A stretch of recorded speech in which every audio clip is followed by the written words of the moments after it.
So I'd like to welcome my special guest tonight. Calling in all the way from Tucson, Arizona is Daniel, better known to his YouTube and Patreon subscribers as DanDanTheFireman. How's it going, Daniel? It's going good, man. It's going really good over here. Good. That is awesome. So I really appreciate you joining me on such short notice. In fact, it's kind of cool because just I wanted to prepare a little bit, and I definitely have heard your name before. Mm-hmm. I don't think I'd seen too much of your content, but I knew you got a lot of stuff out there, and I know a lot of people like what you do. So last night I was like, well, let me prepare a little bit before I talk with you. So I actually, I guess I went to your YouTube channel and just stumbled on the fact that you were doing your live. What do you call it? The crash? Yeah, it's the after action report. That's or after action review. That's something that we did in the fire service, where after a major incident, or any type of incident, like a bigger fire, or actually any fire, or a bigger EMS scene, we'll kind of go over, what went right, what went wrong, how could we have done it better, and then how can we prevent some of the stuff that happened. So that's kind of, I took that from my fire service background and trying to do something different, and it's actually working pretty well. So cool. It was awesome. I mean, I watched the whole thing. I was like, I tuned in at first, like, wow, this is really interesting. I know you went over quite a few videos and you kind of analyzed, what you saw going on and like the early indicators, like things that you would have caught, were you in those situations. Mm-hmm. But anyway, long story short, I was just like, wow, this is really awesome. I see you've got a lot of Patreon activity and subscribers. I was like, you know what? I'm always up for supporting people that have awesome content. So I was like, boom, let me just become a Patreon subscriber. I saw that, man. Thank you so much. And you announced it, which was really cool. So I was like, I don't know, it's just a good lead up to doing this thing tonight. So, I definitely started checking out some of the stuff on your website and whatever. So, I definitely encourage people to check out his content. I'll have the links and whatever. At the end of the show, you can give all the links and stuff during the show, and I'll put it in the show notes so people can find it. Cool. So, little tradition on the podcast. I'm having a little Grand Marnier tonight. I think you're not quite sipping anything just yet. I'll have my Bang energy drink. Okay. That's awesome. It's all good. Well, I figured, so we'll do a little toast. So I know you're working on, one of your goals is 400 Patreon subscribers, right? So here's to 400 for DanDanTheFireman. Thank you. That'll be awesome. I think, what did I put you at, 354 or something like that? Yeah, we're about 50 away. About 50 away. Nice. Yeah, it's really cool. At 400, I have a training manual that it's a lot of parking lot stuff. So at 400, it's going to go absolutely free to everybody on YouTube. So that's going to be exciting. Cool. So, so the basic idea is once you're at 400 subscribers, right, mm-hmm. that you've got enough support then that you keep things rolling. Yep. And you can just kind of make the content pretty much free, available. Yeah, that's pretty much what it turned out to be. Originally, before we hit this mark, I had this manual out for patrons as a tier perk. It was just some perk to help support. I wanted to give something instead of just saying, hey, please donate $1. So this was something to give back to them. But then we get to the point where it's almost where I'm comfortable at that point at 400. Mm-hmm. And I want to be able to just keep giving back more and more. So I'll be taking that away from the tier perk and giving it to everybody, but at the same time, I'm going to add something else. So it's kind of like a snowball effect of giving. That's cool. That's awesome. And then also the Patreon supporters get kind of the first access, I guess, to the next thing that you release. Yeah. So it is kind of one of your long-term goals to kind of be able to do this as your kind of full-time job, quote unquote, if you would. Yeah. Currently, I mean, that's what I'm doing. This is my full-time. I resigned as a firefighter last May. Mm-hmm. And so I've been doing this full-time, and it's been a long, hard struggle. I mean, like 60-hour work weeks, 80-hour work weeks, literally making it a job and taking what I learned, my learning techniques and the amount of effort I put into my fire service job, I'm putting into here, if not more. Right. And it's actually helped out quite a bit. So, yeah, this is what I do full time now. Awesome. That's awesome. Yeah, I know when I talked to Fast Eddie, he had mentioned too that he just works all kinds of crazy hours, but that it doesn't seem like work because it's something he has a passion for and he really loves, and it kind of sounds like for you as well. Yeah. Yeah, like last night, for instance, I got into bed and I had a thought in my head that I needed to just write down on paper or start editing, and that's what I did. I just got up and I didn't go to bed till like midnight, which my wife and family probably hates, but yeah, I when I have a thought, I gotta work. I just gotta get it down before I forget it. So sure. But I'd imagine too, like, if you're doing something you really love and have a passion for, even if you work hard at it, it's just, if you're always enjoying kind of what you're doing, and obviously, there's ups and downs in anything, right? Things don't always go smoothly, but you just, at least I just find, I just tend to be happier. Like when I'm doing this podcasting stuff, I mean, I'm not making any money at it yet. Maybe down the road, we'll see, but I just love doing it. So I could be up till midnight editing and getting ready to release it, but it's like, I might be tired, but it's all good. It's all fun, so. Yeah, that's definitely why. I mean, that's one reason why I started. I mean, I wasn't getting paid to do it, and you have to love what you do, especially for something like this when you're not getting paid. Sure. Yeah. It's tough. Well done for taking it where you have. That's really cool. Yeah, thank you. So I know you've already touched on it a little bit. So DanDanTheFireman. So was that a name that just kind of started when you started doing your YouTube channel, or was that a name you had prior, like when, back when you're in the fire service, or? I mean, my name's Daniel, and I needed a clever nickname and a clever Instagram handle when Instagram first got on Android. So I just picked DanDanTheFireman. I think my original YouTube channel was me. I mean, it was me working out, and so I was going for the powerlifter route type thing. That's what I did beforehand. And then it's transitioned to motorcycle stuff, and it just so happened to stay DanDanTheFireman, not like Dan the Moto Man or Moto Man or anything like that. Yeah, it just stayed DanDanTheFireman. Yeah. Well, it evidently works. Yeah, it's catchy. It works. Yeah, no, definitely rolls off the tongue nice and easy, and that's really cool. Yeah, I'm keeping it. Yeah. So how long have you been riding motorcycles? I can shoot November 2011. And the reason why I know that is because that's when I started financing my 2012 Harley Nightster. Okay, gotcha. Yeah, the day I bought it is when I started. Yeah. Okay, that's cool. What made you get into riding? How'd that come about? My buddy Matt. I was going through my first divorce, and he's like, "Hey, get a motorcycle." He had a motorcycle, and he had a 2008 Nightster, and he's like, "Get one so we can go for rides." I was like, "All right, cool, whatever." And then I went and just bought one, not knowing too much. I didn't know anything. I didn't have my endorsement. I never sat on a motorcycle, and I just went and bought it. But he got me into it, and he's been like the major influence to get me started. And I'm still friends with him today. If you notice on any of my drone videos, anytime the drone is up, it shows a little guy's face on the bottom left corner. It says Matt Cam. And it's because Matt got me the drone. So, I mean, that's the guy. Yeah. Cool. Yeah. No, actually, I haven't caught any of your drone footage yet, so I'll have to check that out now. Yeah. Now I'm curious. Yeah. After we're done, I'll check it out. It's a small little Easter egg for everybody. It's like, I don't have to do it. And he's like, you don't have to do that. I was like, nah, it's funny. It's funny. That's cool. How long have you been doing drone footage? I started going off-road with my Sportster, which was a bad idea, but it was still fun.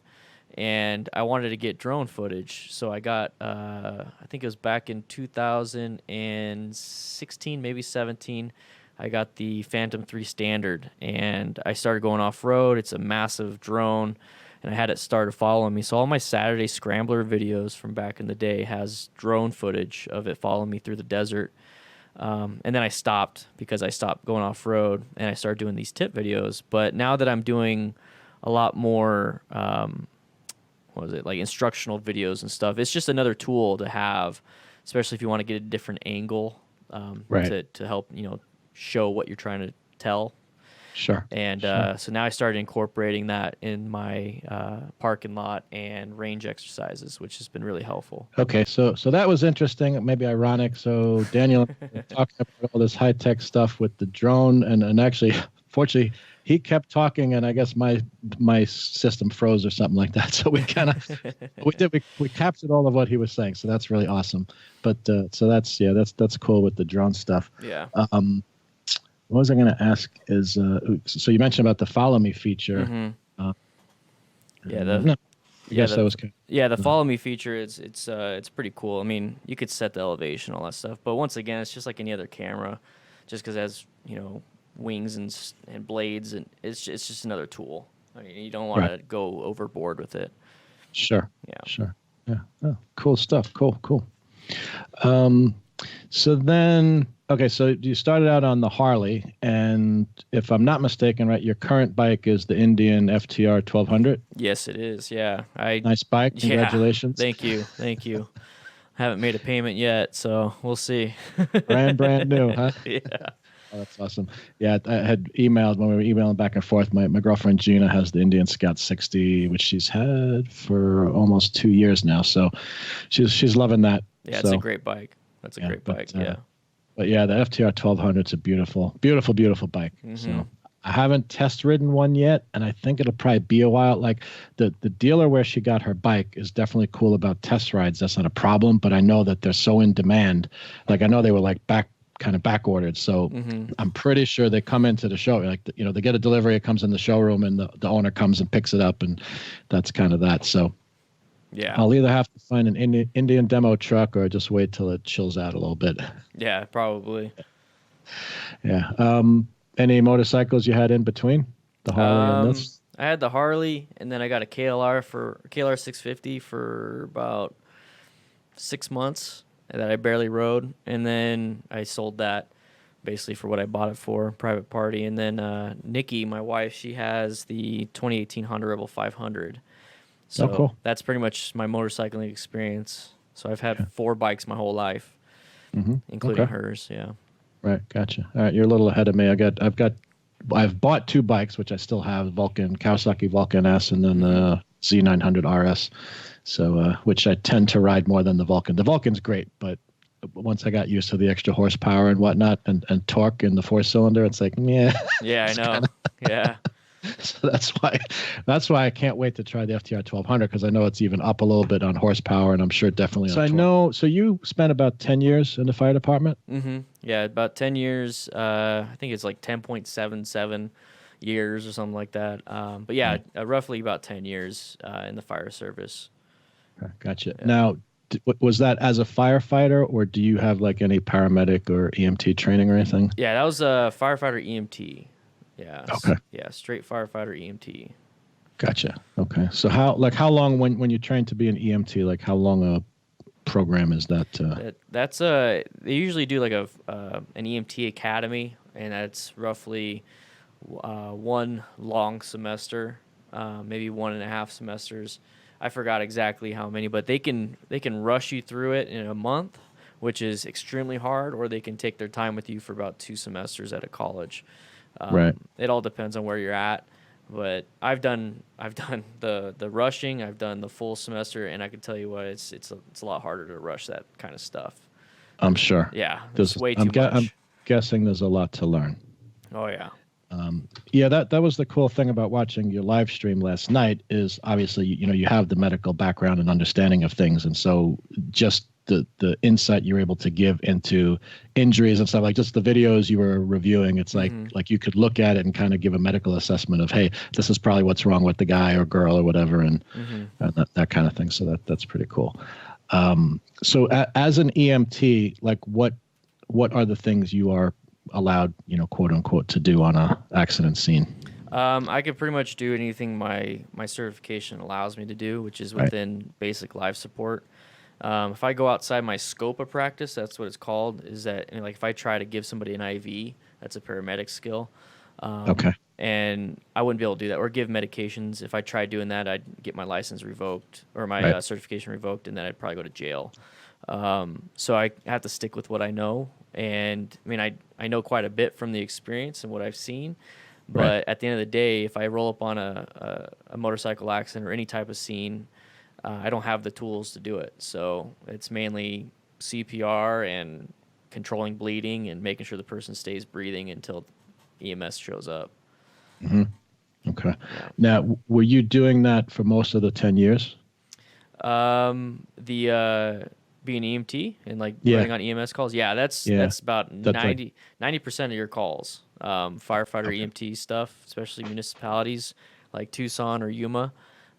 It's 90% EMS. So that's the main thing. I'm used to that. Gotcha. Okay, but I mean, so the 10 years you were in the department, you were doing EMT. It wasn't like you were a firefighter and then transitioned to EMT or. No, like where I worked at was you had to have your fire, certs just in case of a fire. Sure. So that was the minimum thing, is fire and EMT. So you had to do both. Yeah. Okay, that's cool. Yeah, I think it was 2 years ago now. Gina and I did a course called the Accident Scene Management course, which actually was delivered out of a fire department in New Jersey. And that was really cool because the people delivering the course, it was a combination of EMTs, paramedics, nurses, and whatever. So they had, very thorough understanding of all the medical details and stuff if students had questions. But it was really cool. The basic idea was it was kind of a little bit first aid training, but it was more, and it didn't have to be only for motorcyclists, but most of the people there were motorcyclists. It was like, okay, so something goes wrong either in your group, with someone you're riding with, or you come up on a scene. Like, what do you do? Like, what do you do until the trained people get there, kind of thing? And so, they went into a lot of like what you're talking about, like what's in scope for, for a civilian or whatever you want to call it, right? What's covered under the Good Samaritan law. And so one of the things they went over is, okay, so if you know that someone carries an EpiPen, for example, because they've got an allergy, they've been stung by a bee or something like that, depending on the state, you can't administer the EpiPen. What you can do is assist them to administer to themselves. So if the person is kind of zoned out and they're not even really that responsive, you have to kind of grab their hand with the pen, kind of thing. So it was really interesting to learn that kind of stuff. Yeah, that's the same thing with BLS and stuff with the EpiPen or nitro, glycerin, and all that stuff. Or can't even give aspirin as a BLS person, but you have to look for like the right medication, right person, right dose. So you still have to know all the dosages and everything, especially for the EpiPen. But yeah, same thing. We couldn't just grab it and like from the drug box and slam that person in the leg with an EpiPen. It had to be theirs. It had to be this. Right. Yeah, it's really good. I'm actually want to take a class like that and maybe bring some people along, and so they can see it firsthand. No, absolutely. So what's BLS? It's like basic life support. Yeah, basic life support. Okay, just for listeners that aren't, up on the lingo. I'm sure that you guys will all throw that stuff around. But yeah, it was actually, I want to see if I can get on the show I believe it's a woman that started this accident scene management course. It's actually part of what's called the Road Guardians. Okay. And the story goes that the way the whole thing got started was there was a guy who had a motorcycle accident. Was knocked unconscious, woke up in the hospital. The staff was, hey, how's it going? Whatever, here's what happened. We found you. Here's your condition. Everything's okay. And the first thing he asked was, where's my wife? And they're like, what do you mean, where's your wife? He said, she was riding on the back of my motorcycle. Oh, no. So they went back to the scene, and they had been riding, maybe it was in the Midwest or something. It was like cornfields or whatever. And so she got thrown from the bike. She landed in the cornfield. Nobody saw her, and it ended up she succumbed to exposure. She had no life-threatening injuries. It was just the fact that she was out in the middle of nowhere, and I guess it was cooler weather and whatever. So that kind of prompted like, hey, we need to train people, that if they ever come across something like this, to have a better idea of what to do. And it was really good training, and I'd recommend it for everyone. I have to admit, having done it once, I know some stuff, and in a situation I think I could do some stuff, but it's not like I feel like super competent. Like I'd want to do that course maybe a couple times, because it's like, you learn how to do CPR and you learn a couple things, but if you don't, it's like anything, if you don't do it often, if you don't practice it, you kind of lose it, so it's like, how's that go CPR? How's that go again? How many times, repetitions and whatever. But yeah, there's so many different types, and it's good to know, especially if you're going to be out riding. Yeah, definitely. And it was cool, too, because one of the things they did was actually mock up an accident scene in the garage of the fire station. So you kind of, as a student, they kind of just have you doing something, and it's like, oh, there's a big accident. And everyone, it was like, I guess 8 in our group, just ran into the garage where they had this whole accident scene, multiple cars, motorcycles, people bleeding, like mocked up, like pretty realistically. And it was a rude awakening, because it's like, you sit in the classroom and you learn this stuff and you feel you understand it. But then when this wasn't even a real accident, but you're confronted with something like a real accident, it at least for me, a lot of it just went right out of my head. Yeah. So it's just kind of dinged in like, yeah, you really kind of need to be prepared for this kind of stuff. Yeah, it's really important. It really is. Yeah. Yeah.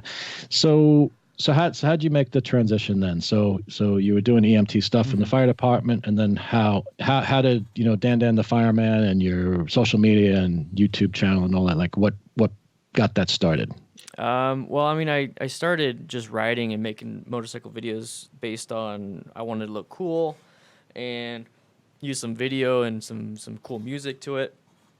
And then I wanted to start growing my channel in terms of like, just wanted more subscribers. So I'm like figuring out, okay, what do people search for? And then I started looking at beginner tips.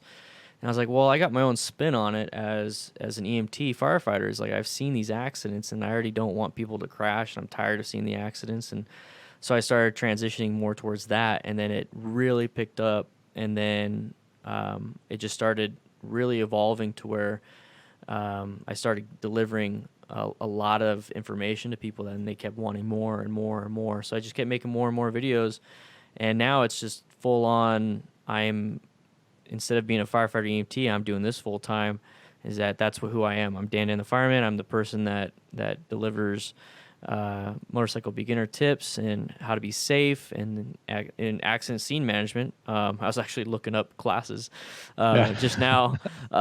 It's actually, I mean, it's amazing. I highly recommend anybody to take an accident scene management class. But yeah, I just became that person. And so if I was going to be that person, I can't just, go off of what I've learned as an EMT firefighter, because there's only so much. So I started taking classes, and then I became an MSF rider coach.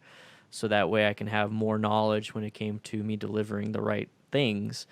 And then on top of that, I needed to get more training. So you recently interviewed Moto Jitsu. I mean, he kind of got me into really doing some parking lot practice and really taking classes seriously, not just talking about it. There's a difference between doing and not doing. So I started doing it. Yeah, I saw the video you had posted where you were working on, was it blue belt or one of the belts? All of them really. Yeah, that was his stuff, and great stuff. No, I like it too. It's like Gina and I started actually just this past Saturday on our white belt, so it's good, and that's similar to kind of what you do in the MSF course, but you do the MSF like basic rider course, cool, it's awesome for what it is, but I really like his point. And it's true of anything you want to get good at. It's like you really got to practice. Yep. And street riding, fine. Like there's certain things you practice and you get some experience that way. But it's not the same as, taking 20 runs at braking as hard as you can at 20 miles an hour. Yep. And the things that you learn and observe. And, I realized just, doing the circle and doing the weave, it's like, okay, yeah, it was fairly easy and I could handle it, but it's not like I felt like I had it mastered. I'm like, okay, I'm going to come back and practice this some more. Yeah, it's huge because there's only so many times you do emergency braking on the road, and if you have to do emergency braking on the road, it's an emergency. You don't want to be practicing. That's something I took from fire services, that we had to do at least 20 hours a month of fire training, not EMS training, not anything else, but legit fire training. And if you don't do that, the next time you actually get to practice is when it's a real fire and people can die. So that's the severity I take when I do these motorcycle training stuff, and when I talk to people, and some of them I bet can be like, oh, he's preachy, and I've actually seen that in some of the comments. But it's, what, at the end of the day, I'd rather preach it to you and then you actually take it seriously, and maybe go out for a parking lot practice, and hopefully that'll save your life. I mean, I don't care if I'm preachy or not. Sure.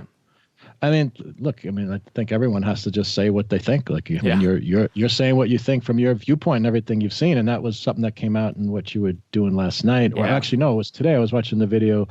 You did like a little kind of motorcycle safety briefing at the Indian motorcycle dealer. Right, it was like a half an hour thing or whatever. And your point there about all the different things that you've seen as an EMT, and like where people didn't have gear or not the best gear or not the right gear or whatever, and just actually observing for yourself what can happen and what happens to bodies. Yeah. Because it's all physics. It's like, that's the thing I think people don't realize is, especially on powerful bikes, it is so easy to crank it up to 80, 90 miles an hour. Yeah. Okay, fine. That's the easy part.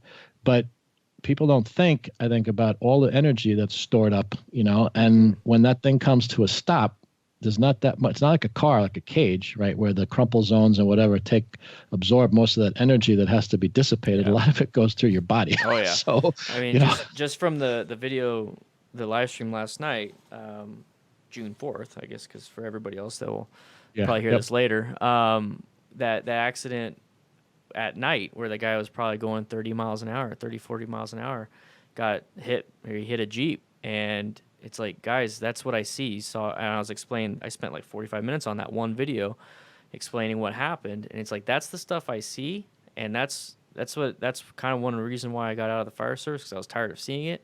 Yeah. And that's why I'm so serious about this, about gear and all this other stuff. And it's like, guys, did you not hear that the guy had obvious deformity to his left arm and right ankle? That means he's broken. Those are broken pieces of flesh and bone. And it's like, that's what I've seen. And everyone's like, man, you shouldn't be showing this stuff. And it's, you're scaring me from riding. It's like, well, I'm kind of glad I'm scaring you from riding. Then maybe you'll take it a little bit more seriously. And if you take it seriously, then go take a class and get some gear and hopefully prevent this. But motorcycles are inherently dangerous. Same thing as driving a car. Just a little bit, actually not a little bit more. It's actually way more dangerous than driving a car. Sure. Yeah. I mean, that was the second episode I did was on motorcycle gear. The title was "To Gear or Not to Gear," because I know people have different opinions. Yeah. And the point I made in there is like, look, if a person chooses not to wear gear, okay, I get it. Like, it's their right as a human being. It's their right as an American. If they're living in this country, I'm not going to preach to them and tell them they're wrong, but I do choose to use gear, and I advise that other people wear gear. And I just pointed out, at least do some due diligence, educate yourself about the risks, really understand what it's all about and what can happen to you. And if you've done that and then you've decided whatever in your final analysis, that's fine, you don't want to wear gear. Okay, fine. It's a choice. What, I don't have anything more to say about it. But I agree with that. I agree with that. It's interesting too what you mentioned about the constant practice and drilling, like in the fire service, because the thing that it struck me is a little bit different. There is like what you said about having to practice, handling fires, is what you said. Like, if you get it wrong, somebody else dies. So there's that element of other people, and I think for whatever reason, some people take more responsibility for others than themselves, kind of thing. So it's in a situation like that, like you might find someone who's like, I don't wear motorcycle gear because whatever, but in a situation of a group, they'd be the one practicing the firefighting skills so they could protect their brothers, kind of thing. But then when it comes to themselves, it's like, it's just a different look, I guess. Yeah, people think, for the most part, when they ride, they're by themselves and they don't really think about the after effects.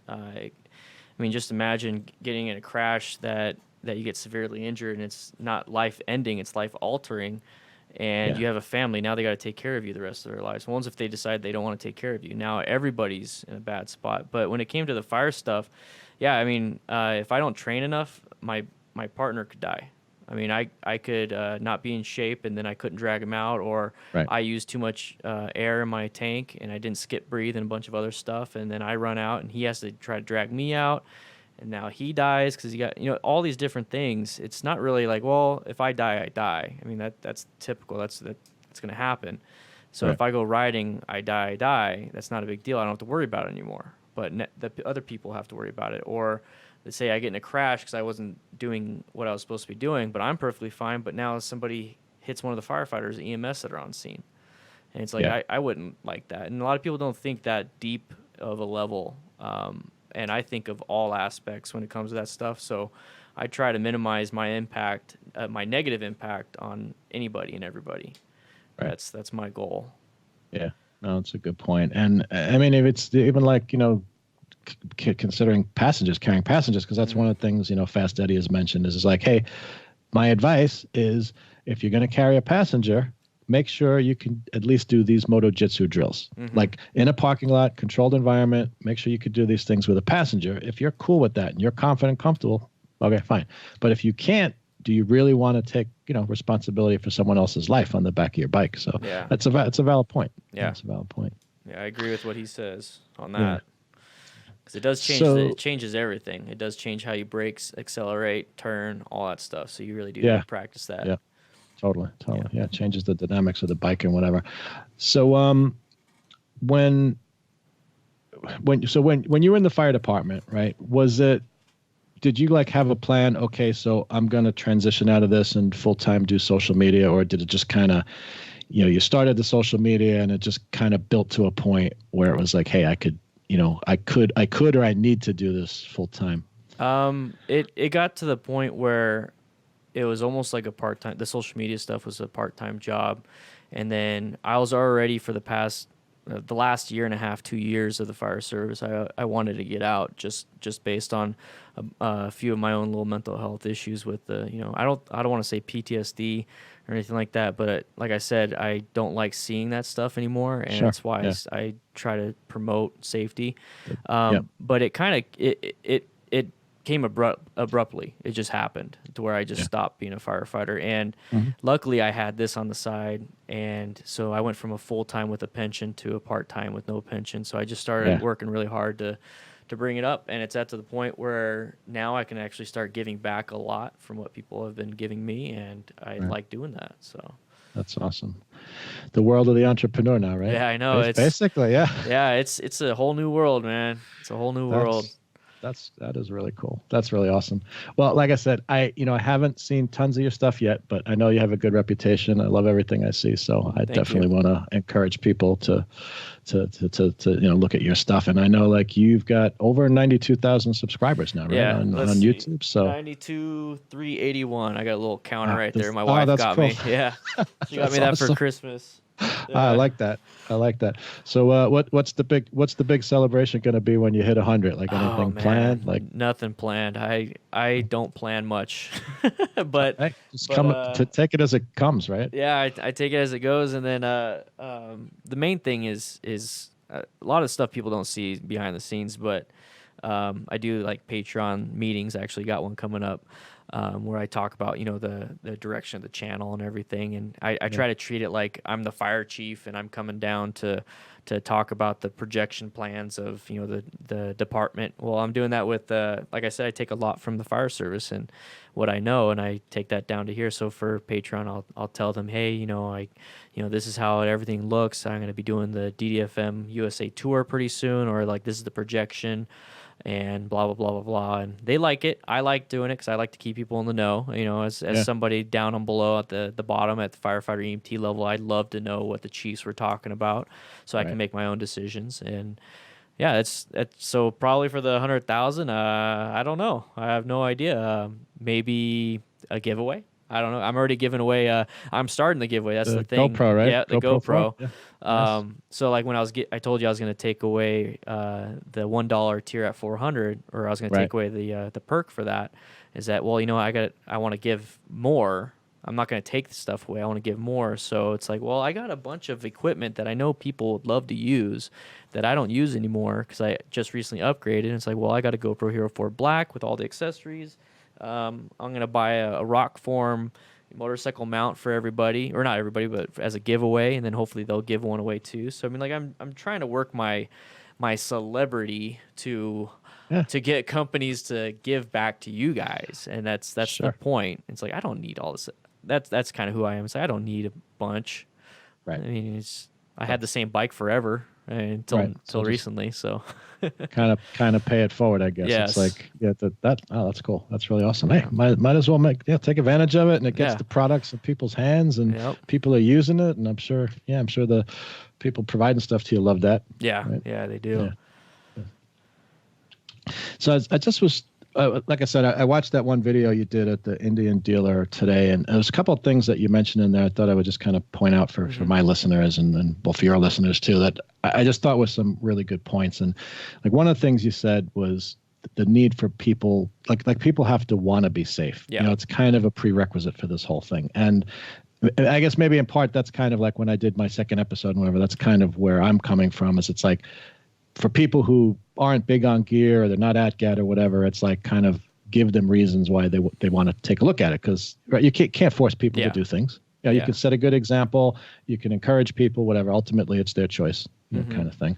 So that's definitely true that people have to want to be safe. But then you also mentioned the idea of creating your own safety, and I never really thought of it that way before, right? That and it just reminded me of things like Fast Eddie talks about and whatever, and you'll hear it like in motorcycle courses and stuff, about, knowing your exit points, like, and it's not like you want to be nervous about this stuff, right? Because then you're not enjoying riding. And that's the whole point, is to go out and enjoy riding. That's to me, that's what all this is about. It's like wearing the gear and the training and all that is so you can really enjoy the riding and minimize the risks. And if something happens, it's not too bad, kind of thing, right?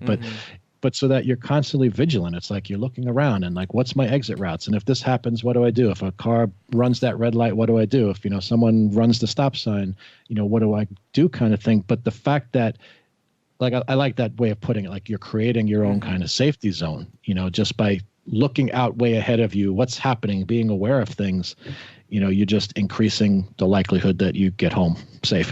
Yeah, so it really is. And I like to mention it as, when you first start to ride, when you first sat on a bike, you were nervous, you're anxious, you don't, this powerful machine, I don't know how to do it.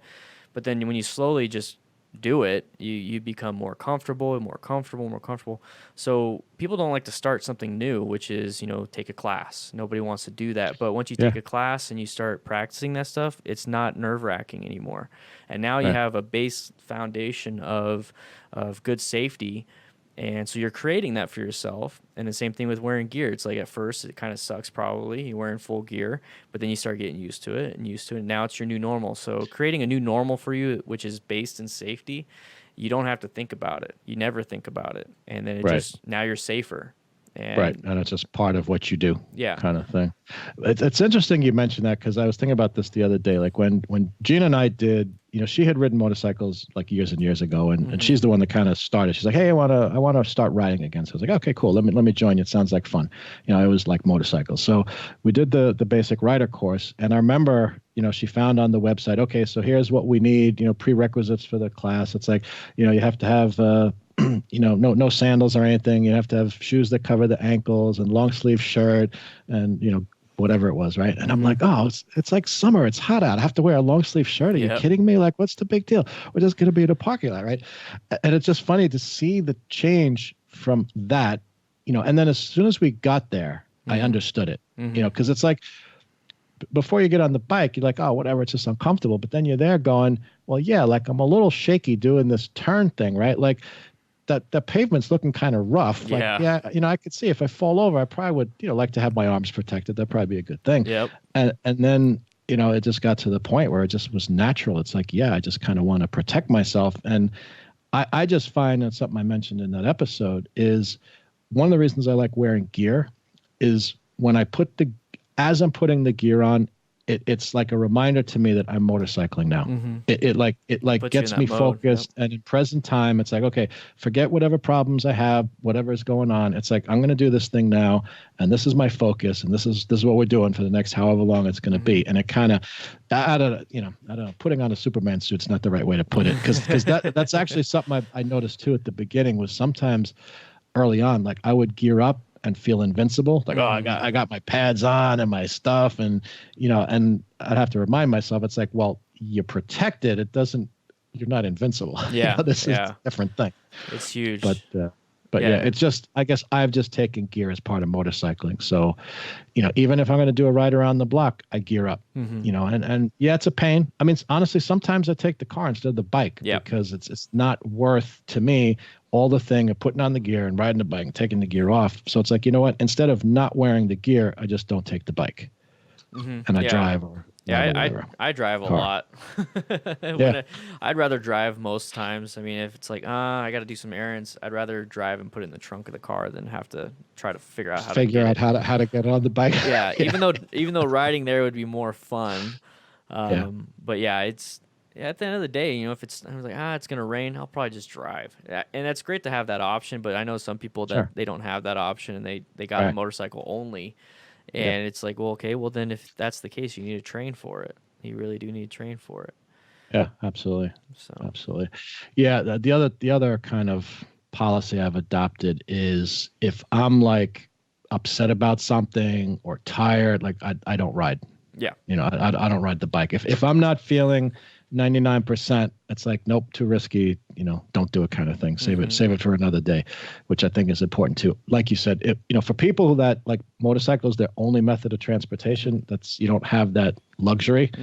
In that case, maybe you just got to be better about getting good night's sleep all the time, and Yep. so that you are in good shape, whenever you get on the bike. Yeah, when you have to do it, you have to make sure you're ready 100% of the time. I mean, the same thing with the fire service is that, yeah, you could be out of shape, but then once you get that fire, you can have a heart attack because you're out of shape. So you always are in shape. Try your best to get a good night's sleep, eat well. And, I mean, if you only have a motorcycle, you have to be at that level. I mean, luckily for us, I mean, if we're not at the level, we could just take a car. I mean, a car's easier. Right. But yeah, some people don't have that. So if you're at that point, listeners, if you're you only have a motorcycle, you got to make sure that you're 100% proficient in it, or at least trying, and start from there. Yeah, definitely. The other thing you had mentioned in the talk you were doing, which also I liked, was you mentioned considering the impact that a motorcycle accident could have on the rest of your life. Yeah.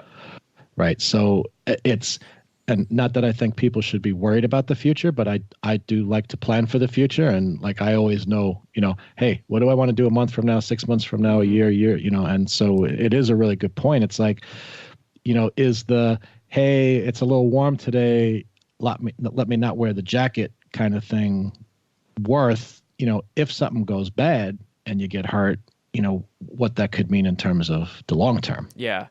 And make your decision that way. Yeah, minor inconvenience now is better than 6 to 8 weeks of a broken bone or 6 months of your skin graft trying to heal. I mean, it's just, and that's the little pieces. I mean, you could have a traumatic brain injury that will last for the rest of your life. Sure. And it's just, I'll wear a helmet and I'll ride safe.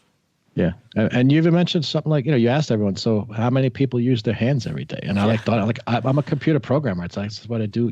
Mostly it's my mind, but it's all typing and clicking the mouse and whatever. It's like, I don't, and that's the reason, like, I always wear gloves and stuff. I don't want to, and again, I haven't had any accidents, knock on wood. Yeah. I don't plan on having any accidents, but I'm aware that not everything is in my control, and, stuff happens. So I would just rather not risk that kind of thing.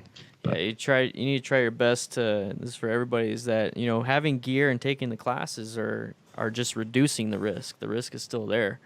It's just reducing it when you get more skill and you have more gear. There's still going to be that situation where that guy fell asleep and goes across the line and hits you. You can maybe minimize it, if we take that as an example, minimize it by trying to swerve. But if you can't swerve all the way out of the way, maybe a broken leg instead of dead. So that's minimizing that risk. I would take that trade. Yeah, I would definitely take that trade. Yeah, a broken leg versus being dead or having a brain injury. Heck yeah, I'd take that trade. Yeah, exactly. Or smash my $500 helmet and have to replace it versus having a concussion. Or yeah, exactly. Yeah. That's the best case scenario, where you just have to replace gear and you're walking away from it with just bruises. That is the absolute best scenario right there. Absolutely. Yeah.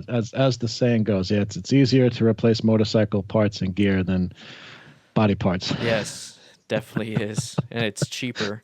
Way cheaper. Yeah, way cheaper. Good point. Yeah. So given, like, your schedule, right? It's, sometimes you're working 60 hours a week, all the things you're doing, social media and whatever. Do you get much chance to ride yourself? No. I mean, I could choose to do so. But then obviously, taking time away from editing or other stuff to ride, it doesn't really help out. But I recently went for a ride, and I've been going for rides for fun on the FTR, and that's the first time in a long while, and I can't believe I've been missing that this whole time. I've been just working, on the bike. Everyone thinks, oh, it's so great. You have a YouTube channel based on motorcycling. This is probably the best job ever. It's like, let's tell that to the person that, I mean, we used to have a beer channel, or my wife and I, it's like, man, I don't like drinking beer this much, to do beer stuff, and then eating channels.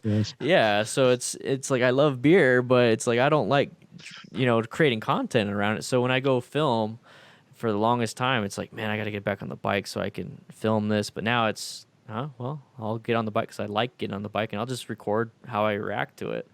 Right. So I've been a little bit more relaxed and more easy now that everything's been picking up and we're getting closer to the 100,000 mark, and the Patreon levels are getting higher, and all that stuff. So it's been able to let me relax, and I'm starting to see why those bigger YouTubers are just like, it seems natural to them to just get on camera. It's because they're not trying anymore.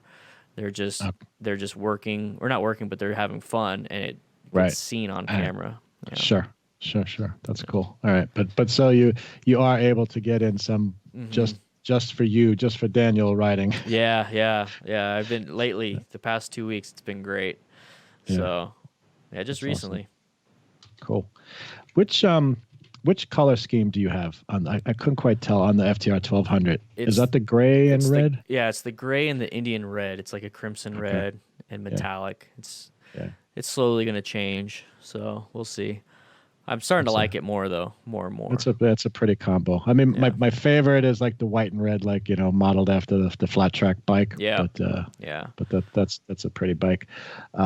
Have you tried putting any luggage on it yet? You have a side bag on it, right? Yeah. Like the left side bag. Yeah. So I had that. That's a Burley brand Voyager bag that I had on my Sportster, and it obviously was designed for the Sportster. So Matt, he was able to come up with some really cool. He chopped up the old thing that I had on my Sportster and was able to fit it to the FTR, and he brought two of them, so the other bag will work too. It's just the exhaust is in the way.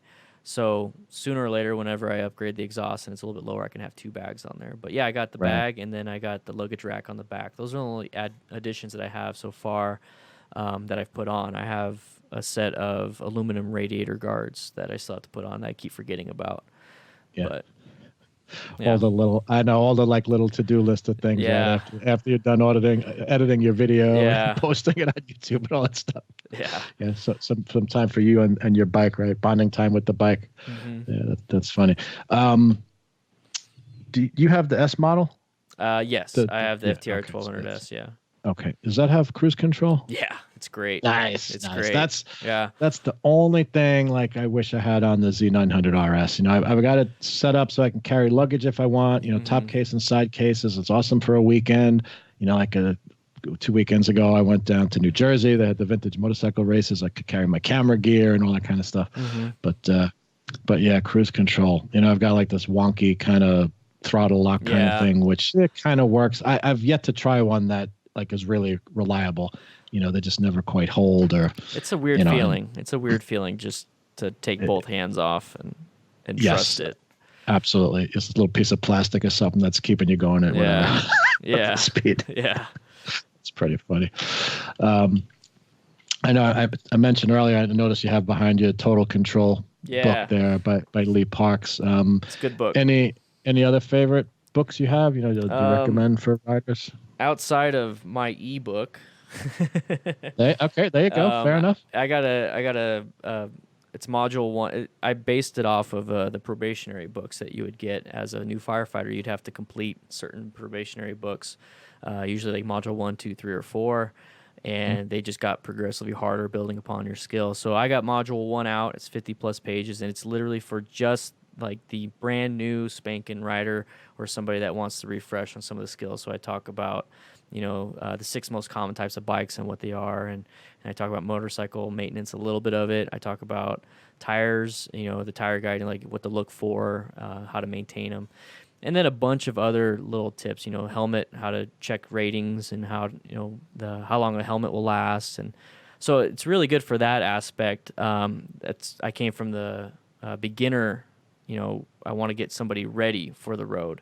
And then from there, take a class. And then, so that's where that comes from. And module 2 and 3 is in the works right now. But outside of that, Total Control and Moto Jitsu's book.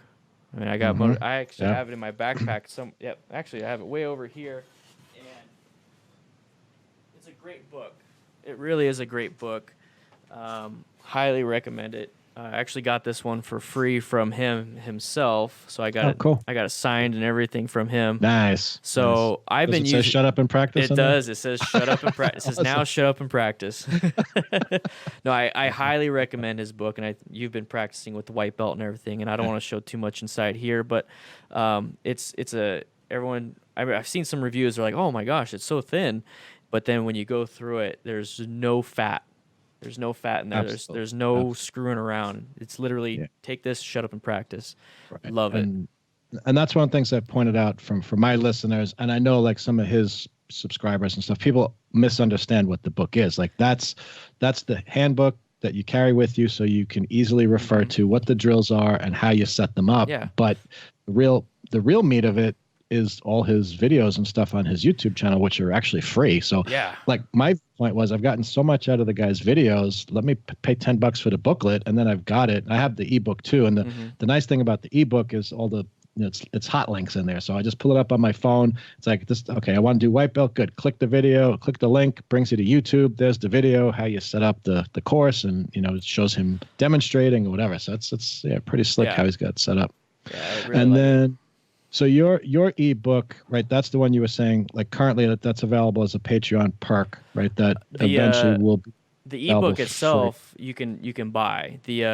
So I have a training manual, which is the module 1, and then I have the crew manual, which is its own website for the DDFM crew, and that's behind the Patreon paywall. But once we hit 400, it'll be absolutely free to everybody. So I can't wait for that kind of traffic on that website. Sure. And so yeah, it's I have a motorcyclebeginnertips.com. That's basically the link for all the links, and that will give you the link to the ebook, give you the link to the Patreon. The Discord is absolutely free. We have 1,200 members in there, and we just chit chat and talk about beginner tips, mental health and a few other things. And then it gives you a link to my latest video. So it helps out a lot. It's pretty awesome. It's phone friendly. That link, the beginnermotorcycletips.com.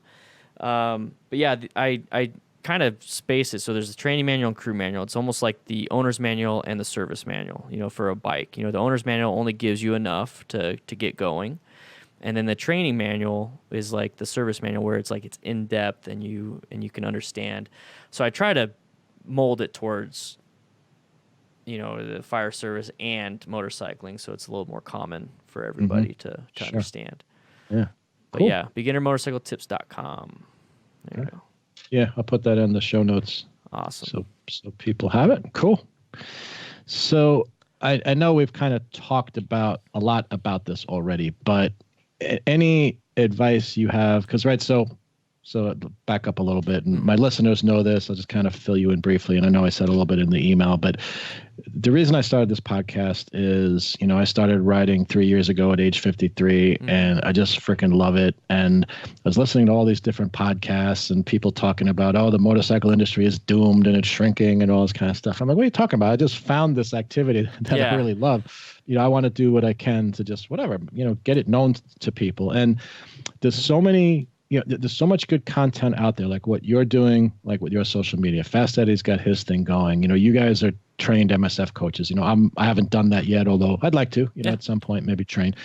But I'm like, okay, so, what can I do that's not repeating what other people are doing well? It's like, so what can I do? So I love doing these kind of interviews because I think it helps. I'm fortunate in that, I'm on, this is episode 13 with you, right? So just getting started, but I'm fortunate, I've got listeners in 30 something countries, and, awesome. The downloads are going. So like there's people listening, so it's like, even if it's like, okay, well, I've got listeners who don't yet know about Dan the Fireman or Fast Eddie and Moto Jitsu or whatever. If I can help make that connection, I feel like I'm doing something valuable, just helping build and expand the community kind of thing. As long as you come from a mission and a principle of helping others, pretty much no matter what you do is going to follow that. So that's really good. Absolutely. And that's my deal. Is I just want to help wherever I can.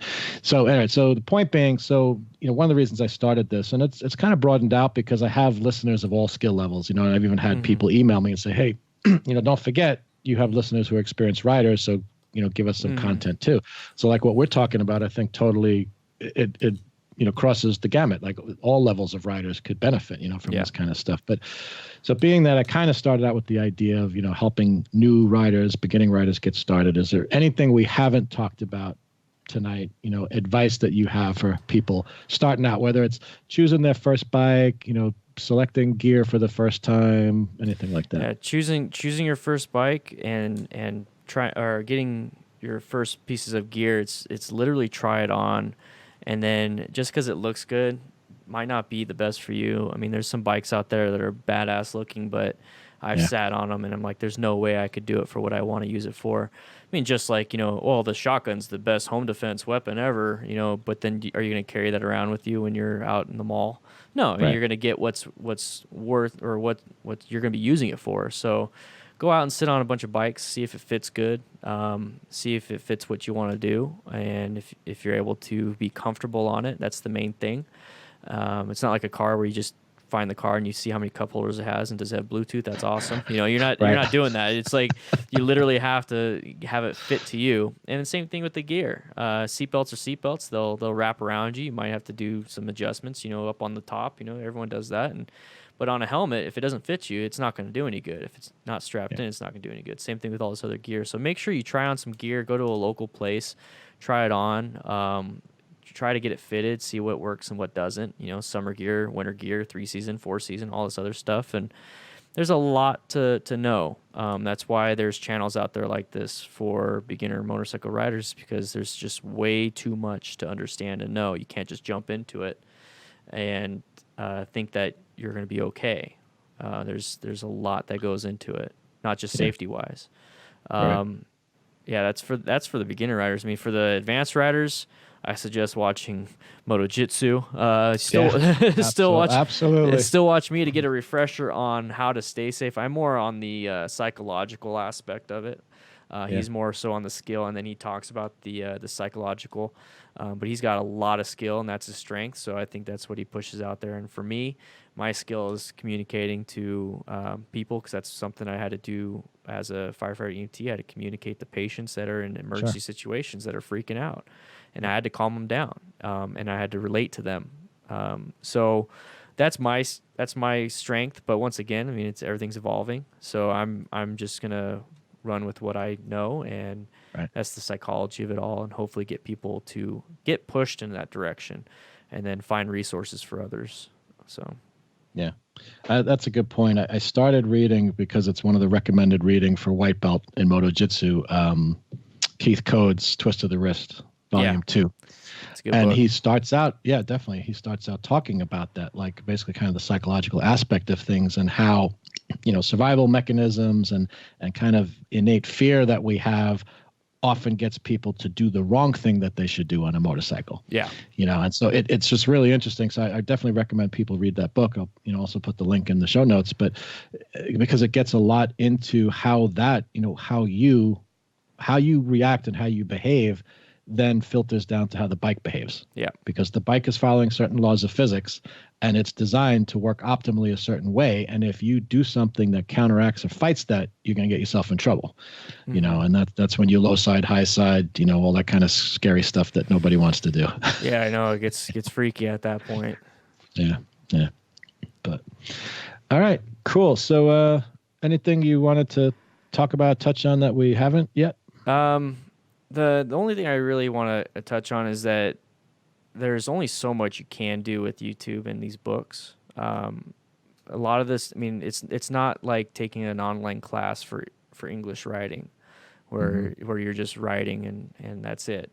We're trying to teach everybody something that you have to literally go out and be on a motorcycle to do, and you can't teach all of that. And that's the whole kinestology, all that stuff, that big fancy word of learning, is that you're literally going to have to go out and do it. And the only place you can really do that 100%, well, not 100% safely, because people still crash in the MSF, is that the only place you could do it with supervision, professional supervision, with some training, is at an MSF or, wherever you're at, local class. And that's where you should do it. The information that we provide will bridge that gap.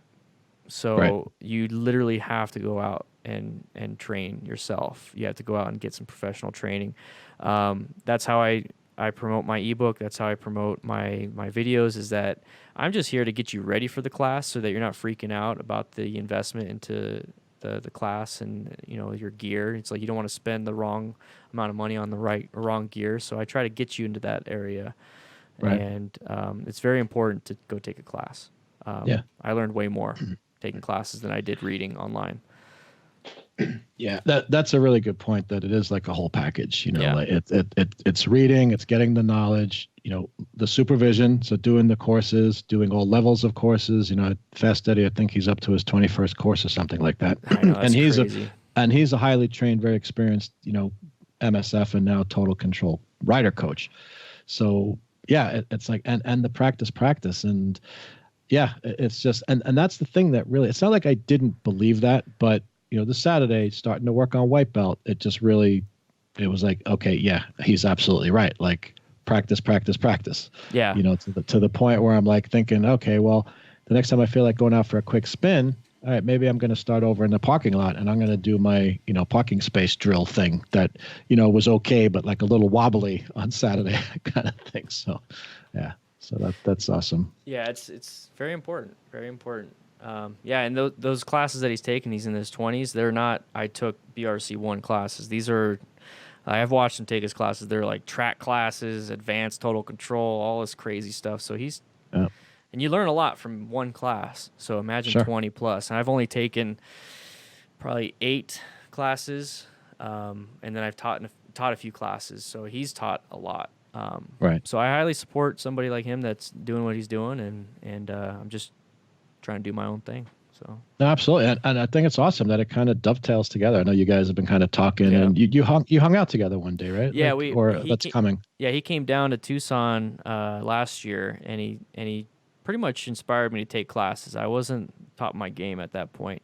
I was talking about motorcycle tips from the firefighter perspective, and then that's what really pushed me to get classes done. So after that meetup, I think might have been August or something like that. It was last year, and I just kept taking class after class after class after class. So he's gonna actually be here this weekend in 3 days. Oh, awesome! Yeah, in 3 days Cool. he's gonna be down here, and he's gonna be testing people for their belts, and then I'll be there to test for my belt, and I'll be giving my speeches about the psychology of the riding, and he'll chime in on that, and then he'll be doing his training stuff, and I'll be chiming in on that because he's the more experienced one in that aspect, and just the injury and all that, the psychology stuff, I feel like I'm pretty experienced in. So it's a good relationship. It's good. Yeah, it's a good thing. partnership. Sounds like. Yeah, that's awesome. Yeah, it's good. Actually, we're already planned later this month. I'm going to have him back on the show, and we'll talk what's the latest in Moto Jitsu and my progress and stuff. So it's really good because I'm like,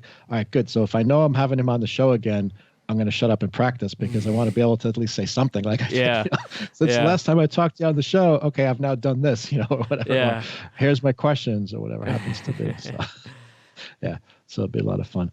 But I think that's the biggest thing.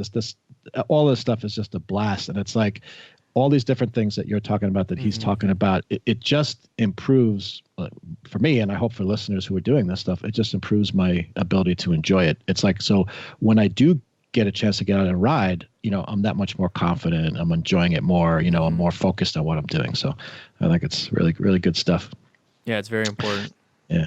So I know you mentioned a couple things already, but what's the best way for people to reach you? The best way is obviously on my YouTube. So, that would be youtube.com/DanDanTheFireman. But I also have, like I said, the motorcyclebeginnertips.com. That's really important. I'll make sure I actually got that right. Sometimes I've been getting it wrong. Let's see. That's fine.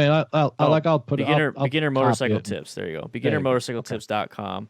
So that will have my ebook, that will have my Patreon, that will have my Discord, which is absolutely free, so everybody can join Discord. Like I said, we chit chat all the time, and then you get access to my latest video. But if you ever need to just contact me, the Discord is the best place to do it. You can private message me and get a hold of me pretty easily on that. Okay. Yeah. Awesome. Really, really cool. All right. Any before we wrap up, any closing message? Do you have any particular sign off you use? I do, but it's like it only kicks in when I'm on the bike. You know what I mean?